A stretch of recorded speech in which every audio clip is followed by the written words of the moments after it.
our Around the World segment tonight, a Russian spy ship was spotted 30 miles south of Connecticut, and Americans have reason to be concerned about that. The ship is armed with surface-to-air missiles, but what is perhaps more worrisome is the primary function of the ship is to intercept U.S. military communications. The ship has remained in international waters, but is this a sign of increased aggression from Russia towards America? To answer that question, with us now, global risk analyst John Sitilides. John, good to see you. Always a pleasure, Liz. Thanks for having me. All right, John, let me ask you this very simple question. I asked this in the opening of the show, but what is a Russian spy ship doing right off the east coast of our nation, right by a U.S. submarine base, right just barely outside of our of the boundaries of U.S. waters, right across into international waters? That's the important fact to keep in mind here, Liz, and the Russians are smart about this. They're just outside of our international boundary lines of 12 miles off the coast, which actually is absolutely permissible under international law. It's what we call the global commons, and the U.S. does the same thing, patrolling all of the seas around Russia right up to the international boundary and trying to extract as much information and intelligence as possible. So by itself, I don't think this is much cause for alarm, Liz, but I am very concerned about the larger context of a whole host of other things that Russia is doing to challenge the U.S. and the West militarily here in the Atlantic, but especially in Europe and the Middle East and the like. So that's a very troubling context involving nuclear missiles, involving arms control treaties, and of course Russian jets buzzing over our warships in the Black Sea just a few days ago. Right, and let me ask you about this. This is not the first time that this particular Russian ship has been so close to the border of international waters and U.S. waters, but it is the first time since Donald Trump was sworn in, since he's become president. Is this, John, in your opinion, a way that the Russians are testing President Trump to see what he'll do? I'm not sure they're trying to test him because there's really not much he can do. He did make an offhand comment about how popular it would be right now with all of the anti-Russian sentiment in the United States to shoot it out of the waters, but he'd have no legal basis for doing so. I think the important thing here is that Putin and Trump are coming to a realization that there's not going to be any sweet harmony of U.S.-Russia cooperation anytime in the near future.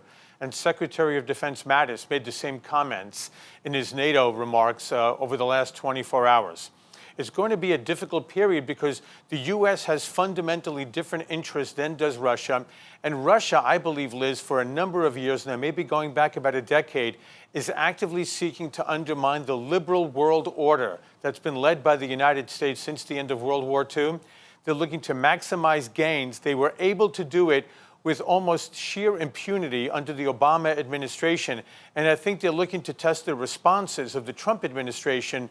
But I don't think you're going to see much of a response here. But I do believe that the president will have to respond to violations of the arms control treaty signed by President Reagan and Mikhail Gorbachev in the 1980s, which is going to seriously undermine Western cohesion in the NATO alliance if there's no response by President Trump. Right, and I think too, it's not just flirting with this international line, which, like you said, is technically legal what they're doing. You mentioned at the beginning of the segment, 4 Russian jets buzzed a U.S. Navy destroyer in the Black Sea on Friday. That, I believe, in naval terms, is called unprofessional behavior. That's not something that you do to an ally. That's something you do to provoke an adversary or someone that does not have the same interests as you. That's correct, Liz. And the U.S. technically would have the right to shoot those planes out of the sky. But of course, that could provoke a very dangerous escalation of tensions already in place between the U.S. and Russia. And it wasn't, luckily, anything to be concerned about after the fact. There was no hostility there. But the signals are clear. Putin is going to continue to push a very militarized envelope throughout Europe, in the Black Sea where the buzzing of jets took place. They're trying to see what they can pick up in terms of electronic communications off the coast of Connecticut. But this is not John Podesta's email account.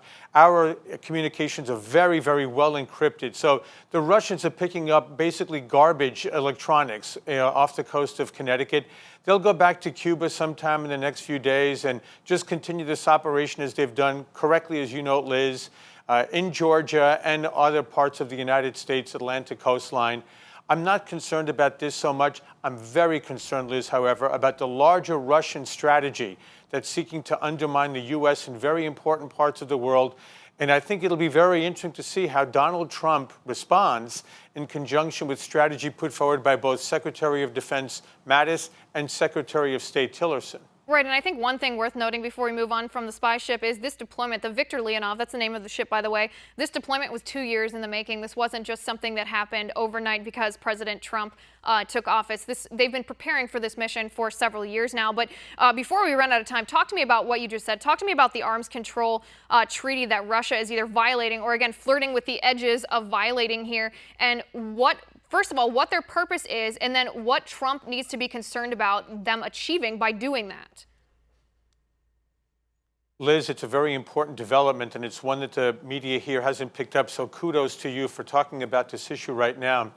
This is not skirting on any edge. It's an open, blatant violation of an arms control treaty that's been in place for 30 years. And it's actually the only one that effectively eliminated an entire class of nuclear weapons, intermediate range missiles inside of Europe. And now the Russians are openly violating this agreement. They're testing missiles, as are Iran and North Korea. So unfortunately, the Trump administration is inheriting a whole host of very serious strategic challenges from the Obama administration. But with this particular missile, there's going to have to be an American or unified NATO response.